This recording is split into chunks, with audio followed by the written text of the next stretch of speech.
talk about the passing of Sidney Poitier and his importance in Black America, especially during the Cold War. Yes, absolutely. I wanted to bring this up when Djene offered to me subject matter that we could discuss of a various kind of political nature. And I remember that I believe we had filmed maybe an episode since Sidney Poitier passed away on January 6th, 2022 at 94 years old. And I felt that, I mean, I've seen various commentary.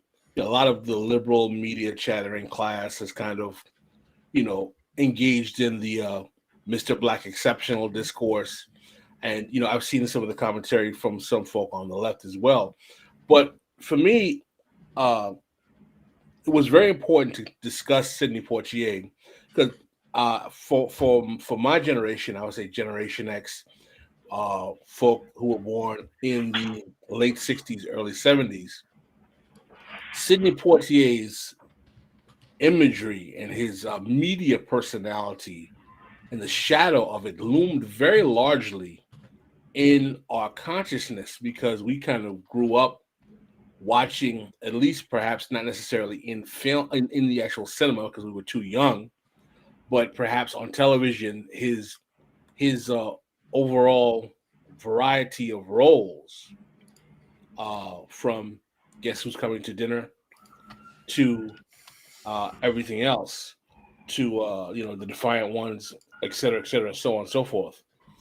And it was definitely important for me to address the context of Sidney Poitier overall in terms of his significance in a particular period of time.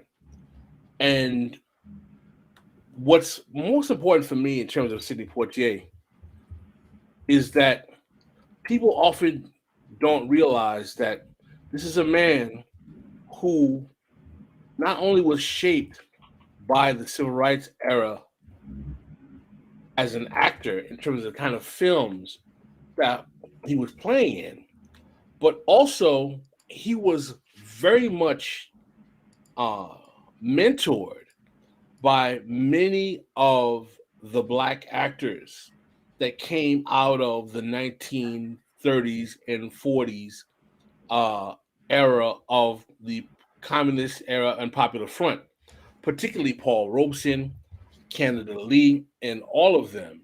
And if you read of some of the old interviews between Sidney Poitier and Harry Belafonte, and they're talking about the reverence that they had for Paul Robeson, and they considered him, a significant mentor and very important to their life. You begin to realize that the kind of radical political milieu that Sidney is coming of age in, starting with the Negro Ensemble Theater in Harlem in the 40s, is very much populated by hardcore Black leftists, many of whom suffered very serious reprisals from the rise of McCarthyism and the House Un-American Activities Commission. People like Canada Lee, who was a very serious leftist, lost their capacity to find work and lost their ability to even function in media. Paul Robeson, we all know, was significantly punished for his left politics and was castigated even from Black entertainers who were within his cohort. And one thing that we have to realize is that Sidney Poitier fills a very important space in that context because of the shift that is taken in the way in which Black imagery is depicted in film to fulfill a particular purpose.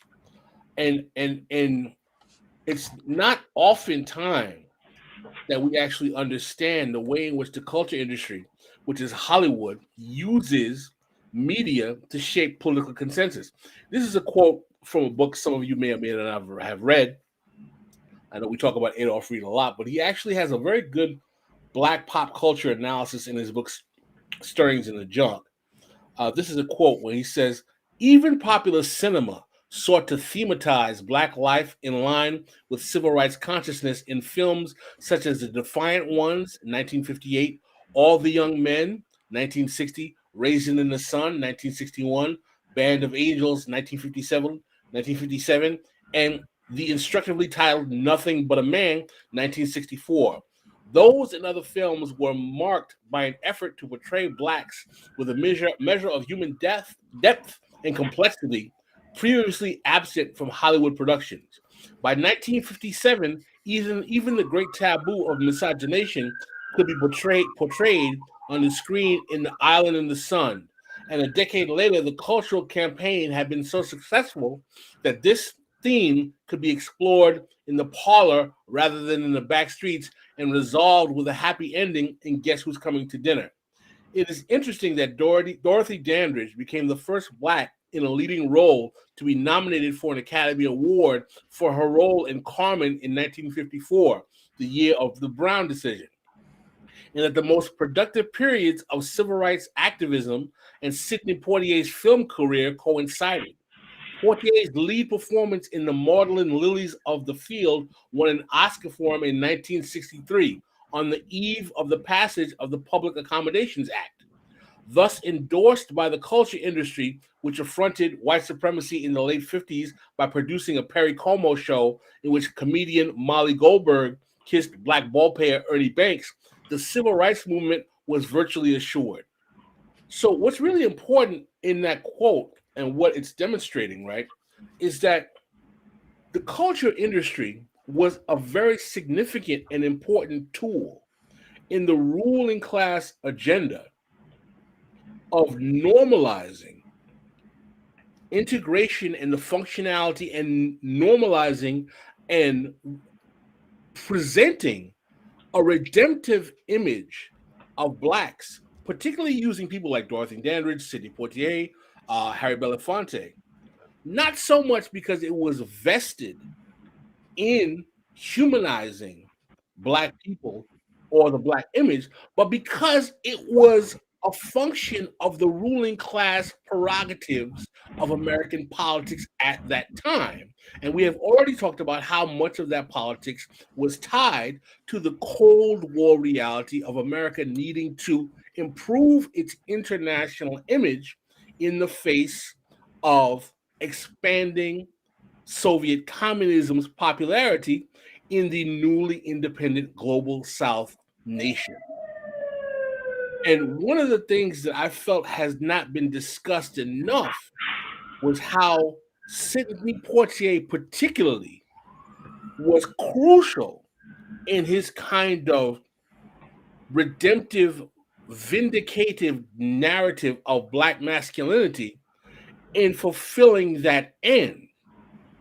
And this is by the way, I have profound admiration, respect, and love for Sidney Poitier as an entertainer. And I have always known, going back to his relationship with Paul Robeson and those Black leftist actors of the 30s, that his politics were always more radical than whatever the cultural industry was even using him for cynically. And my position is not to kind of cast him as some kind of dupe, pawn, sellout, or irrelevant individual. This is a man who risked his life during the civil rights movement, going down to the South and raising funds for people who were trying to challenge Jim Crow. But what I'm trying to show is to illustrate for those of us, whether on the left or the right, who have a sense of a kind of, the ruling class is not that organized or orchestrated. And I say there's some truth to that, but there are times where they have been very orchestrated and very organized and very determined, particularly in the utility of Black imagery in cultural industry messaging, of utilizing Black actors and individuals to perpetuate a message and an image of American society that works totally to the benefit and at the behest of the American ruling class. And I just want to say again, my goal here is not to impugn Sidney Poitier, who I have profound admiration for, but to put him in the context of the overall geopolitical reality of what his utility meant for American empire at that time.